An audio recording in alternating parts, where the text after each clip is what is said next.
ধর্মনগরে club কনসেনসাসের ৩৫তম বর্ষের জাঁকজমকপূর্ণ দুর্গোৎসব।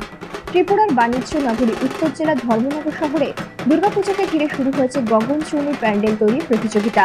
শহরের একাধিক বিগ বাজেটের পুজোর মধ্যে বিশেষভাবে নজর কেড়েছে জেল রোডের ক্লাব কনসেনসাস। এবার তাদের আয়োজনে থাকছে কাল্পনিক মন্দিরের আদলে নির্মিত এক বিশালাকার প্যান্ডেল। ৩৫তম বর্ষে পদার্পণ করা এই পুজোর বাজেট ধরা হয়েছে প্রায় ২০ লক্ষ টাকা। প্যান্ডেল তৈরির কাজে ব্যস্ত রয়েছেন পশ্চিমবঙ্গ থেকে আগত প্রায় ২০ জন দক্ষ কারিগর। ক্লাব সভাপতি আশুতোষ দত্ত জানান, এবার প্যান্ডেল ও প্রতিমা দর্শনার্থীদের জন্য হবে বিশেষ আকর্ষণ। প্রতি বছরের মতোই তাদের পুজো সেরা শিরোপা দখল করবে বলেই আশাবাদী তিনি। আগামী পঞ্চমী থেকে দর্শনার্থীদের মধ্যে উন্মুক্ত করে দেওয়া হবে এই প্যান্ডেল।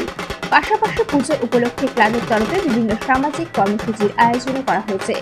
সব মিলিয়ে ধর্মনগরে ক্লাব কনসেনসাসের দুর্গোৎসবের সাজে ইতিমধ্যে উৎসবের আমেজ ছড়িয়ে পড়েছে। ব্যুরো রিপোর্ট, আজকাল নিউজ। ক্লাব কনসেনসাসে প্রতিদিন প্রায় 10 থেকে 20,000 লোকের মতো আনাগোনা হয়, দর্শনার্থী।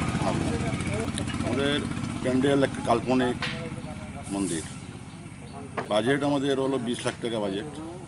পূজা হবে পঞ্চমী থেকে শুরু। প্যান্ডেলের কাজ হয়েছে প্রায় মাসখানেক।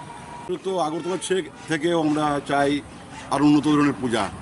প্রতি বছরে আমরা সেরা পূজা হিসাবে পুরস্কার পেয়েছি। এবার আশা করি সেরা পূজা পুরস্কার পাবো।